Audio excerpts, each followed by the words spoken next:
works real hard. There were days when you tried, there were days when you started trying to please the crowd when they're unforgiving. There are easier ways to make a living, but we've come a long way since the start of things. When we've seen the joy that hard work brings, you've made us cry, you've made us smile. You hit the front, now it's all worthwhile.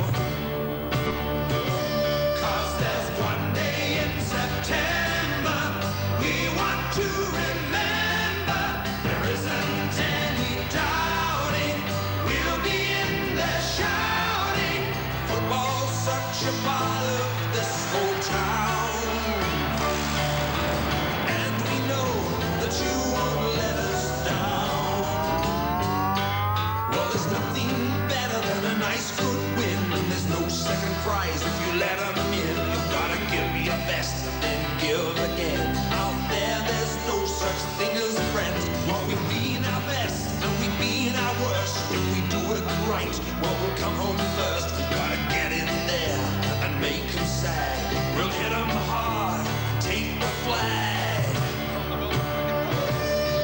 There's one day in September we want to remember. There isn't any doubting, we'll be in there shouting. Football's such a part of this whole town, such a part of this whole town, and we know that you won't let us down. 'Cause there's one day in September in their advice. 'Cause there's one day in September, show 'em your lights. 'Cause there's one day in September, don't let 'em in. Football's such a part of this whole town, such a part of this whole town, and we know that you won't let us down. In September, in their advice, 'cause we made it to the final. Show 'em your might, 'cause there's one day in September, don't let 'em in. Footy's such a part of this whole town, such a part of this whole town, and we know that you won't let us down.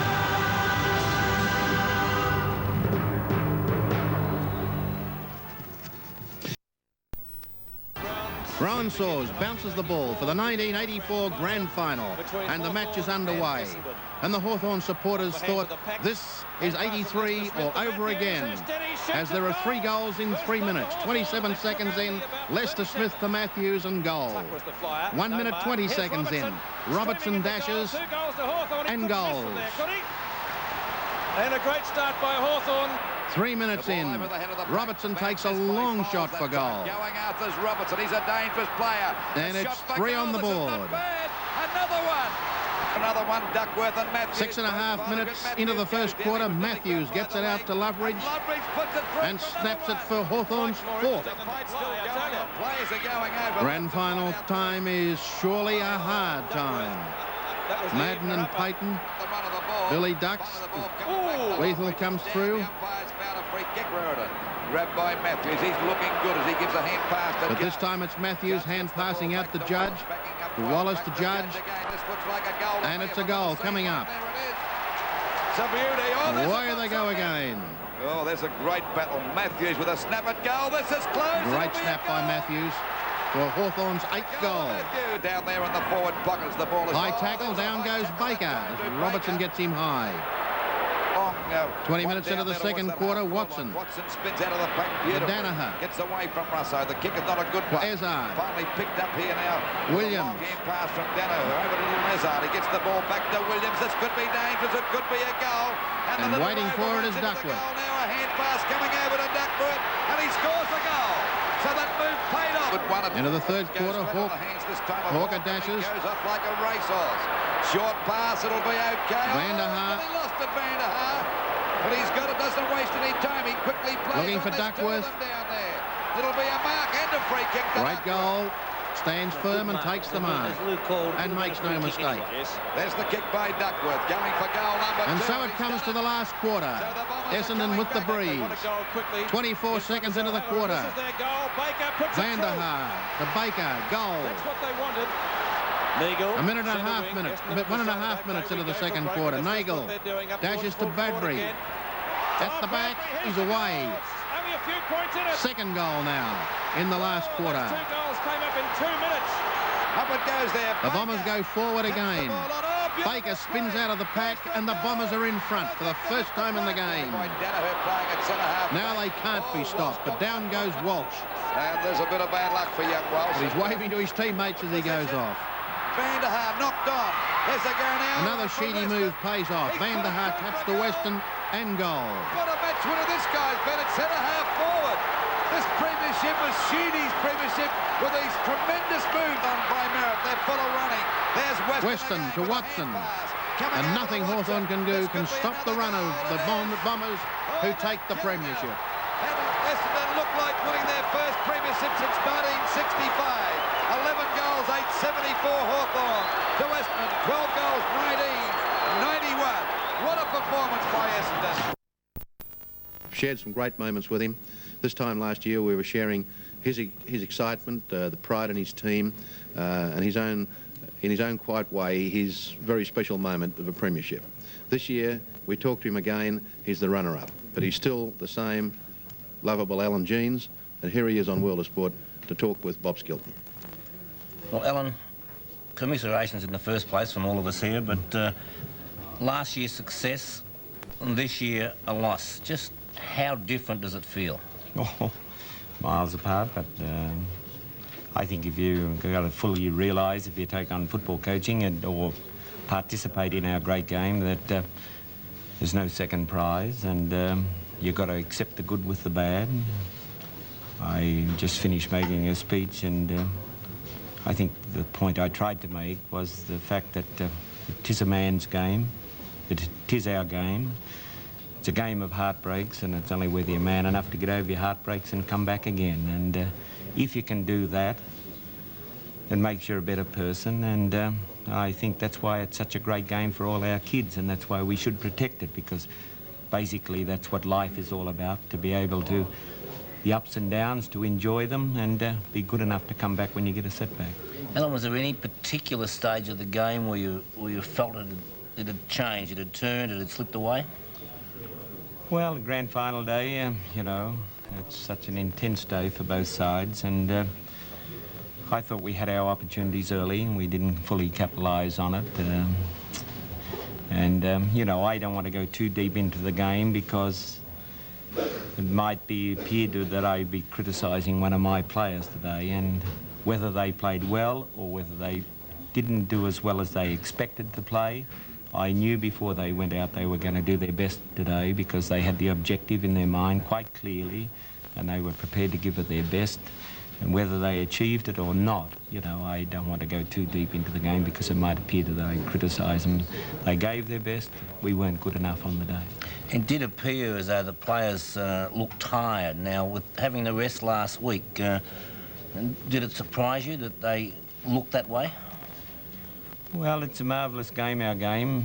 Once you sense victory, that your legs sort of lift and get life, the adrenaline starts to run. I think if we could have held on for about 10 minutes into the last quarter, maybe tiredness would have taken over the Essendon players, but they, through their good play, they were fortunate enough to kick the 2 quick goals, and you could see the adrenaline lift, their confidence lifted, and you could see our blokes start to doubt themselves particularly. But that's a part of the game, and I don't want to go too deep into the game. I mean, you people are here to criticise it. We gave our best shot.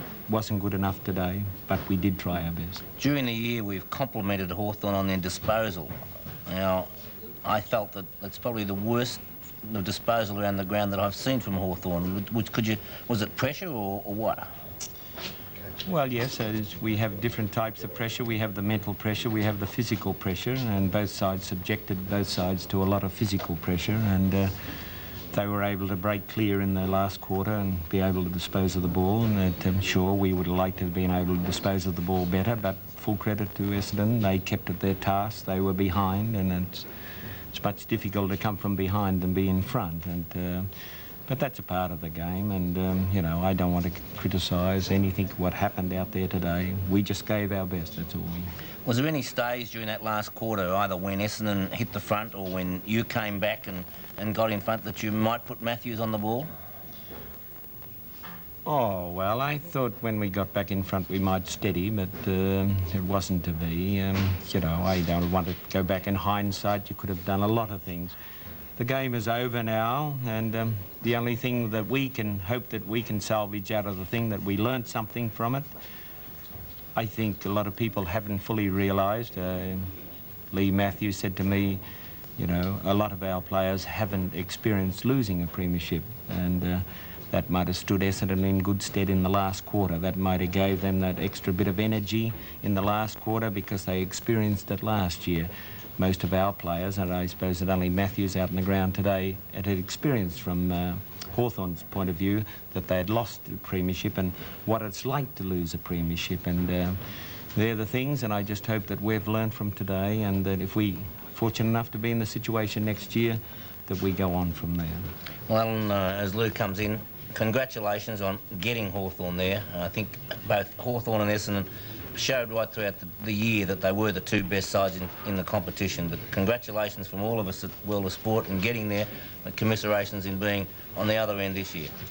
Yes, Alan, we love you coming to World of Sport. You've been coming here for a long time, and you'll be coming back for a lot longer too, I should imagine. There's the bottle of champagne from Thomas Hardy. And just in case, Jenny, you don't get upset, you want to make a quick getaway, there's a beautiful bag from Tosca. And Tosca travellers are always first class, and you've been first class as far as we're concerned. Thank you. God bless you. Alan, just before you go, old pal, we know that coming to World of Sport every Sunday does take a piece out of the day. It's one of those necessary duties of being coach of a football team. We know that wives have to have a little bit of patience when these things happen, and we'd like to present to you for Mrs. Mrs. Jean's there. Well, behind every great coach is a great woman, right? This is Mary, his wife, Mrs. Yabby. Half a dozen Danish Christmas glasses. Yeah. Now, let's say this, Jeansy. Now, I've got a bit of a rumour, and we don't want you to spread it, but Jeansy may not be coach next year, but the Jeans family will still be there. Mrs. Yabby's taking over. She's a darling, and so are you, Jeans. We love you. Thank you very much. Thanks for everything, pal. Thank you, Ron. A big round of applause for both of them. Could be a honeymoon tonight, Jeansy. The winner of the Norm Smith medal today, Billy Duckworth.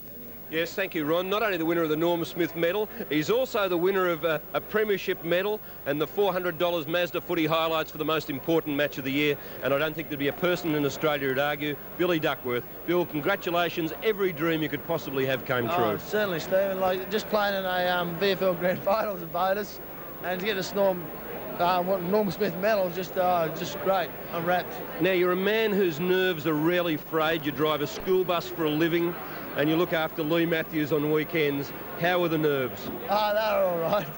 I get hit in the head with the back. Blokes chucking things at me here. No, the nerves are all right. Like, Rudy Webster calmed me down before the game. Last week against Collingwood I was more nervous, I think, because of the cutthroat affair. And I just wanted to get to a grand final and play one, and to win one is just absolutely fantastic. Kevin Sheedy obviously regarded you as one of the key men, because when Paul Vanderhaar left the field, he moved you down to the forward line and you kicked those couple of goals, and yet in the end he had you back in defence. Where would you prefer to play, on Lee Matthews or kicking goals? I'm not really worried. As long as I get a game and the side's winning, it's probably easier kicking goals than playing on Lee. Yeah, what's it like playing on Lee? Because he regards you as a great opponent, and I know you have a high opinion of him. Lee's a great player, and to play on him, but to get the job of playing on him, I think it's an honour, really, just to play on Lee because he's such a great player. Now, behind every great school bus driver and every great tagger, there's a minder, and your minder's Diana, and she's here. What did you think of the match, Diana? Fantastic. Just to win was fantastic. Did you get a bit nervy before half-time when things looked bad? Oh, I was really worried, but when they started winning, tears just didn't stop. The tears stopped. Well, you look after him tonight, and I tell you what, make sure he takes off his medals before he goes to bed. Bill, congratulations on winning the Norm Smith medal, playing in the premiership side and being the outstanding player on the ground. Thanks a lot, Stephen. It's been great. Billy Duckworth, the first of our special guests here from the Essendon celebrations at the Southern Cross are on. We'll be back with plenty more during the evening. The Sterling Cup competition, the night competition, and the premiership in the 1 year. And another very important record, Kevin. I haven't had time to check it, but I think you're the first former World of Sport commentator to coach a premiership team. No. So how about that? But good luck from all your friends here, and congratulations. Thanks, Ron. Now listen, my friend, did you really think at three-quarter time you were going to get that team to kick that record score of 9-6 in the last quarter? Oh, well, you never think you're going to get a team to kick 9 goals, 6 in the last quarter. But I think the most important point at that time was to get, you know, the first one, then 2 goals on the board as quick as you can. And as I explained to the players, then the game would open right up then. And well, then anything can happen, because Hawthorn would have only been 2 goals ahead with, say, 25 minutes to go. And as you know, in football these days, I mean, you can kick 2 goals in another 5 minutes and then you're in front, which is what happened. Did you really have any bad time today? Was there a period in the game when you really almost pulled the phone off the hook and all that business? No. Was there a real down at some point in the game today? I think that the most disappointing part of our game really was the start, which has caused us a problem against Hawthorn previously. But I felt that the players showed, you know, terrific fighting spirit and great persistence in working at a game for 120 minutes. And I think if anything that can be learned out of today's game is it's like the Melbourne Cup, like Kiwi. I mean, you just don't win it until, you know, you get past the post. Get to the line. Yeah, and that's the important thing. Kevin, let's talk a little bit about Kevin Sheedy. I was saying before, Greg Sewell's a former Essendon player, and he's president of the club. You went into the Essendon Football Club after a period with World of Sport as a commentator, but having been a player all of your life, all of your junior life in the Richmond area. How did you set into that Richmond situation, and into that Essendon situation? I was very keen to get the Essendon job, Ron. Always wanted to coach? Yes, my word, and I couldn't see my way clear at Richmond at the time because Tony Jewell had just won the premiership and he'd done a magnificent job in 1980. And, you know, at Richmond there were great players with Royce Hart and Francis Burke and Kevin Bartlett probably looking to get the coaching job at Richmond ahead of me. And so I thought I'd go to the club that I used to barrack for, which was Essendon, and that was something that my heart was sort of close to. And they naturally had a number of players that were well developed by Barry Davis and Bill Stevens, who are to be congratulated in developing them at that time. And I thought that they would be a good club to go to. Now, after the down of last year, the big dip, you're here this time last year, and I mean, well, you're here on the Sunday last year, and, right. and you really weren't smiling at all, and you're really in the depths, weren't you? Yes, now, well, the club must have been that way. How does a coach get them back from that to be on the high tonight? Well, I think that the most important thing a lot of people should realise really is that Essendon won their first final last year ever, just one final, and that was a pretty big occasion for our club at the time. And then we got on, won a couple more and got into the grand final.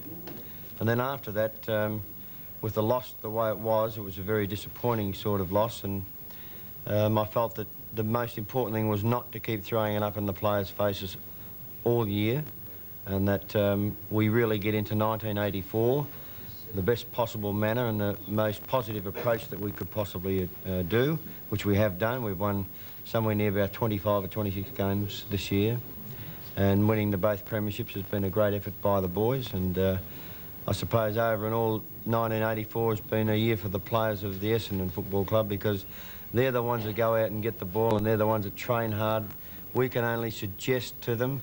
I would say that on behalf of all the coaching panel, John Newman, who works here, and Kevin Morris, all the players, Gary Bryce, that everything we've done, we've asked them, you know, they've really gone out and tried their hardest to do, and that's, you can't ask any more than that. I want to tell a little story, if I may, to our audience watching World of Sport tonight.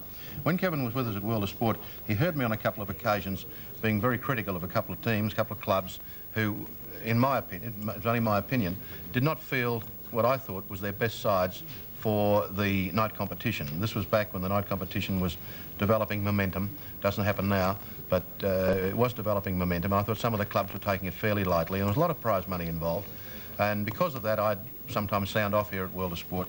And when Kevin said to me he was leaving the panel and he was going to coach Essendon, he said something to me, but he may have forgotten it, but I've never forgotten it. He said to me, Case, he said, any time we put a team out on the ground, it'll be the best team that we can field.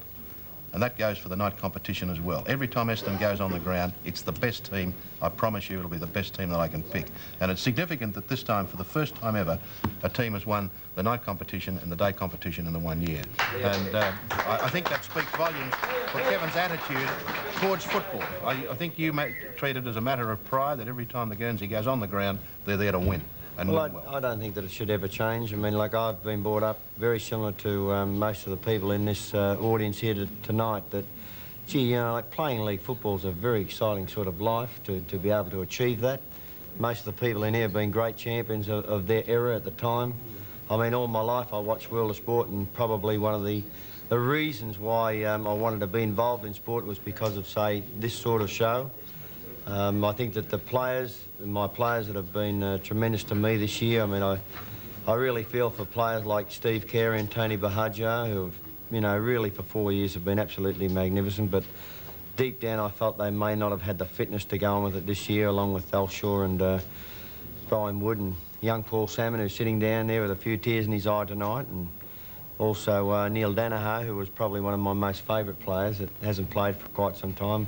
Hopefully that they may just get that spur and that lift to get back there and try to make it happen next year. And, of course, to the Hawthorn Football Club, who really, when I first went to Essendon, I perhaps modelled a lot of my thoughts on Richmond and Hawthorn and Carlton, who have been up there for so long and been absolutely marvellous figures to try to look at and develop from, particularly when you're a young coach going out in your first years, to the Hawthorn players and to Alan Jeans, who, you know, has always done very well against us. We're just pretty fortunate, I think, that we've got up on the day, and, you know, we'll just take it as a good win from our point of view, but we know that we really had to beat a great club and a great team to get there. You're in the record books, 1984 Premiers, Coach Kay Sheedy. Is Kay Sheedy here to be looking for further premierships at Essendon? Oh, yes. I mean, I've been a while now to develop a club that's very good, very loyal. I'd like you to hand it over to anybody else. Oh, it'd be very hard. I'd be very foolish to, maybe. But, you know, football's a strange game. It really is. It's one that never stops testing you. We've missed the final top three in 2 occasions in 81 and 82. We're the only club that's ever done that with 16 wins, and yet Carlton got there with 13 wins this year. So we've, you know, to win the premiership this year has been a very trying sort of 4 years to get there. And I'm glad for the players and the club and the supporters who might not have got a ticket today, because they are our members, and I ask every year to make sure that your membership tickets are there. But because of the VFL system, we can't fit everybody into the MCG. To you supporters that missed out on being there live in regard to being at the actual ground, maybe we just want it for you too. Thank you, Kevin. And Kevin, for all those Sundays that you come in here, we'd like a little something for Mrs. Sheedy as a thank you for everything that you've done. Ron, behind every great coach there's a woman. This is Kevin Sheedy's daughter. I know it's his wife, I'm only joking. But she's lovely. You must feel very proud, Geraldine. Has he been very difficult to live with the last couple of weeks? Oh, just a bit. Just a bit. But you must feel very proud, because what about buying her a mink coat? Because I reckon the value of Kevin Sheedy's gone up 30,000 a year after today. Money, mate. No, not worrying about the money. Money doesn't matter. Oh, yes, it helps a bit. Well done. Congratulations. Yes, congratulations. Wife a kiss, Kevin. Oh, well, I'm sorry. We were talking there and getting some information about your brother, and he's going to come back, and I suppose the lift of the premiership today would give him a great lift. Oh, I guess, yeah, it certainly would. I had to chase him around the dressing rooms to get him to have a bit of a drink out of the cup, but I rounded him down. I had enough energy left in me to track him down, and yeah, naturally enough, he was proud but disappointed to have not played not been out there today, and he'll be certainly back next year. When you got the lift in the last quarter of the team, they were spoken of before, did you really get the adrenaline flowing then? Did you imagine that was the time? Oh, not really. We didn't get off to a good start, and that was one of the things we were really aiming for there today. And really, nothing come off for us in that first half. And a lot of that credit must go to Hawthorn. They played quite well early, and but we knew we still had a pretty good chance. We just knew we had to keep chipping away, and particularly with the thought of last year's grand final in our mind, in the back of our minds, and I think that sort of kept us going. And fortunately enough, getting into the last quarter, well, we really had to have a red-hot go and get the first couple of goals early into that last quarter, which we did, and help us to get the victory. You were certainly a very adaptable team today, because you were switched from forward back to back, and Billy Duckworth changed a couple of times, and your whole structure changed. Now, that's been a virtue of your team all the year.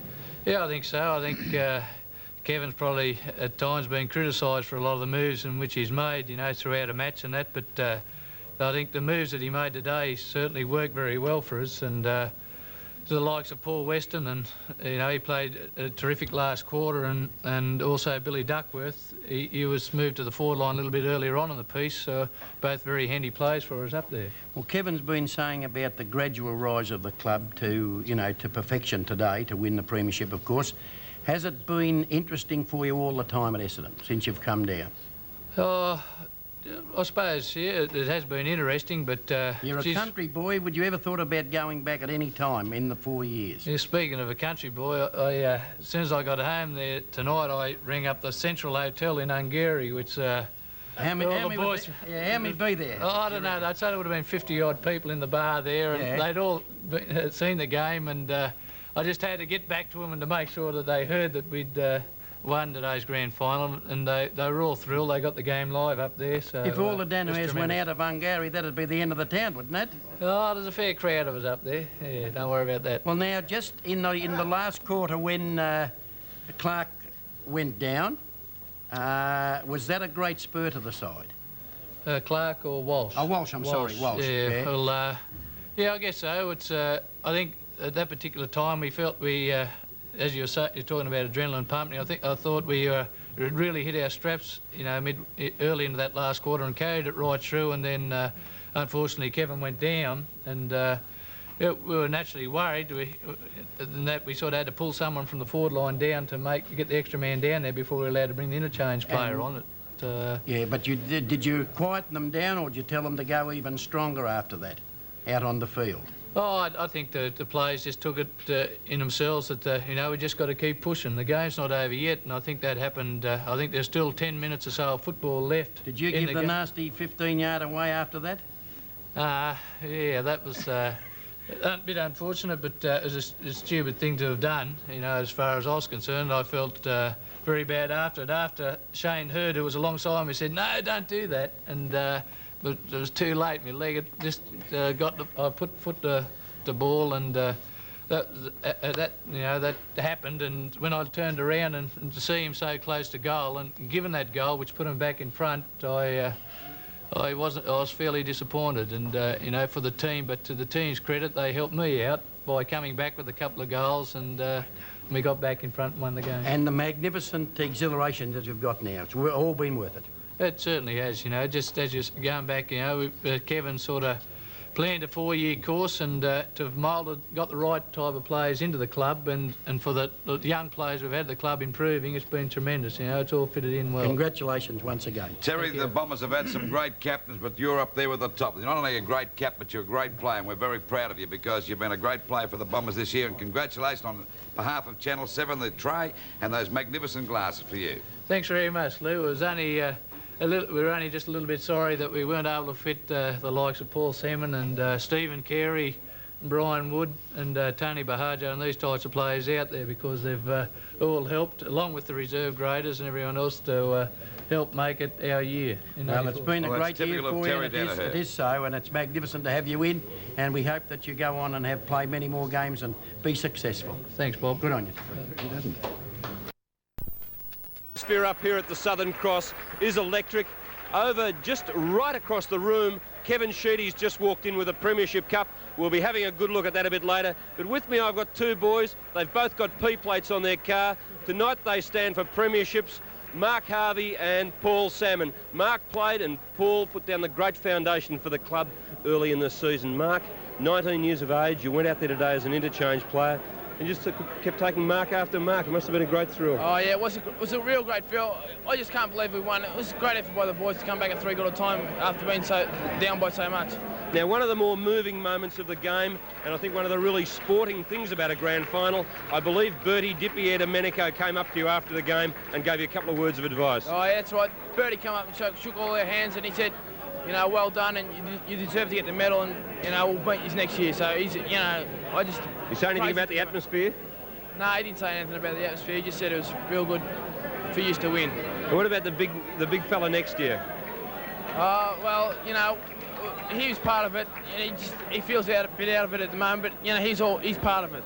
You just feel. Well, Paul, must have been very, very heart-rending to watch all the boys get the medals, knowing how much you'd put in, the 63 goals in the 13 games, and knowing that you'd have to spend half the season on the sidelines. It is very hard, but you know, you don't feel a real part of it, seeing you not played. But you know, it's great to see all the boys, their faces. I mean, they deserve it thoroughly. I mean, I even at half-time, I knew they'd win. 3/4 time, it was there. They got a lot in them. They got big hearts, and it was great. Good seeing your little blonde mate here do well. Yeah, the young fella, he's done all right for himself, hasn't he, eh? Isn't it lovely? A couple of 19-year-olds. And we might just pan the camera around here a bit if we can, and have a look over here at the Premiership Cup being passed around from hand to hand. Can we get the cup in here? It's being taken away at the moment. But if we can just get a shot of the boys here with the cup, because I think they worked very hard for it. Paul Salmon and Mark Harvey and the cup, a lot of hard work. Bill, we'll be back here at with World of Sport at the Southern Cross a little later. They'll be introducing the players, we'll be hearing some of the speeches and plenty of the action. Out here at the Hawthorn Social Club tonight, I'm sure that as the club song breaks out in the background that they were hoping to sing this in a different way, but let's just have a listen to them. Riding the bucks with the green and Hawthorn, come what may you want us riding. Steady work is the thing that always 3, 4, 1 for all and all for one. Baby, and Hawthorn, we are the mighty fighting Hawks.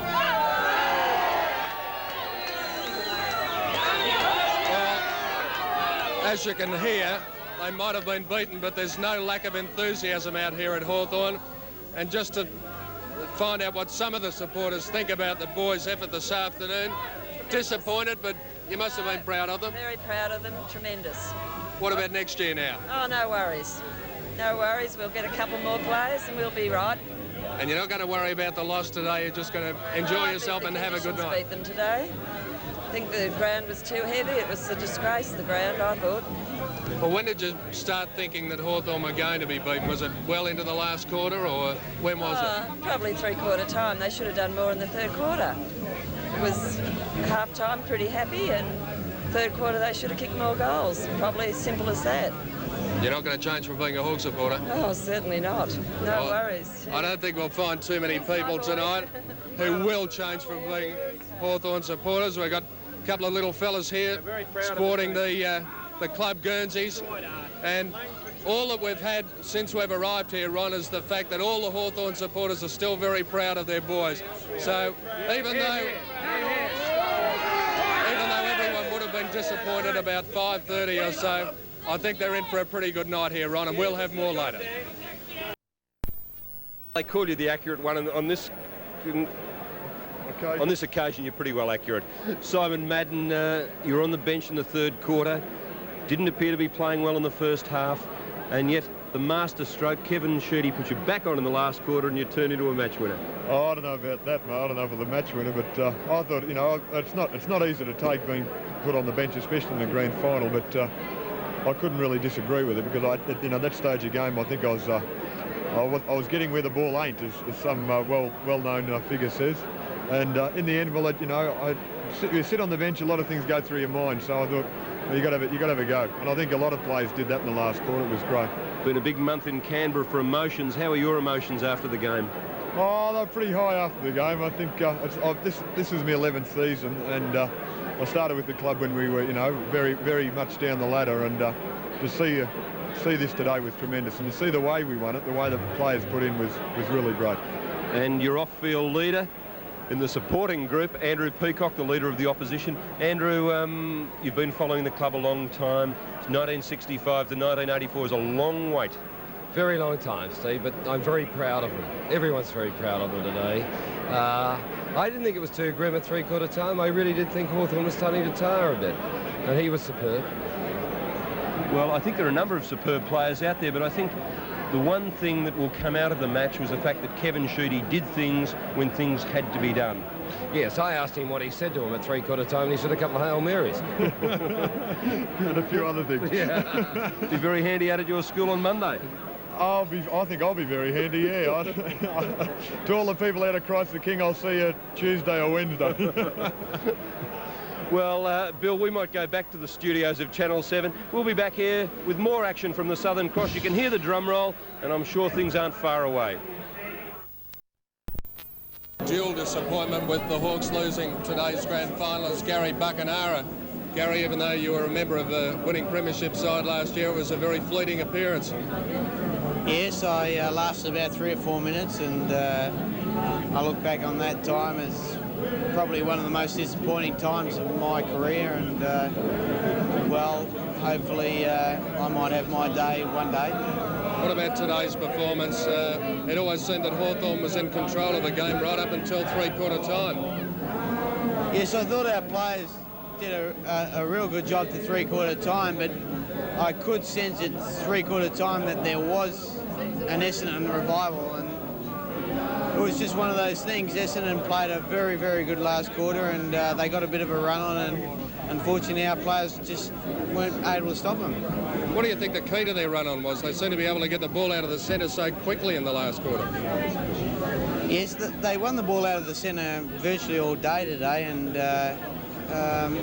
that did help them, but I really believe probably last year's defeat and a deep desire within themselves spurred them on in the last quarter, and it'll do our players the world of good next year. A lot of our younger players, we haven't experienced defeat, and hopefully next year everything will go well for us. I must say tonight out here the mood really is surprisingly good. After having been in the rooms tonight at 5:30 and everyone was pretty down, but everyone's picked up a bit, and they realise that the boys have put up a terrific performance just to get to the grand final. Well, it's a whole year's work, Pete, and you know, you just can't be disgraced in being second. You know, Essendon are a very, very good side, and all congratulations to them. They were the better side on the day, and they've proved to be the better side for the year. I don't think there's any disgrace in coming second. I think we put up a very, very good performance. The players should hold their heads high. There's 10 other sides that would have loved to have been in our position today, and we finished second, and I think credit to the players and to the coaching staff of Hawthorn. Indeed, Gary. Well, let's hope that, as you say, next year is your year and that you may be finally the member of a winning premiership side and stay on the ground for the entire game, more importantly.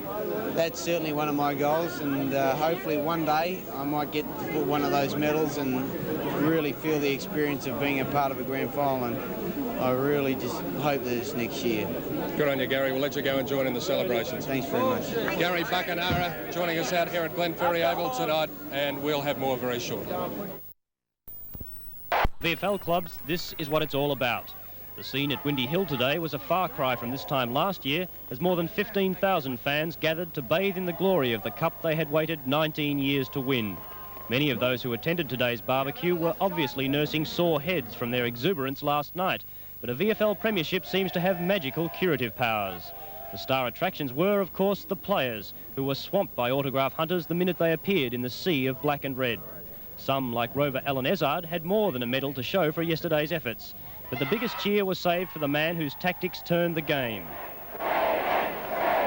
For Sheedy, the premiership was the culmination of 4 years' work. It's been a wonderful sort of weekend for the club, and the support that the players have come here, the people are here today. It's a tremendous day for all Bomber fans. Meanwhile, at the scene of yesterday's big game, it was obvious the cleaners would have their work cut out tomorrow. Although police said yesterday's crowd was generally well behaved, they still managed to leave their mark. The attendance at yesterday's game of less than 93,000, the lowest since 1955, disappointed league officials and angered many fans who saw large sections of the northern stand empty. VFL General Manager Jack Hamilton today said the league wanted to sell the seats to the public but couldn't. That area had to be set aside under the conditions that the government wanted for VFL Park and MCC members.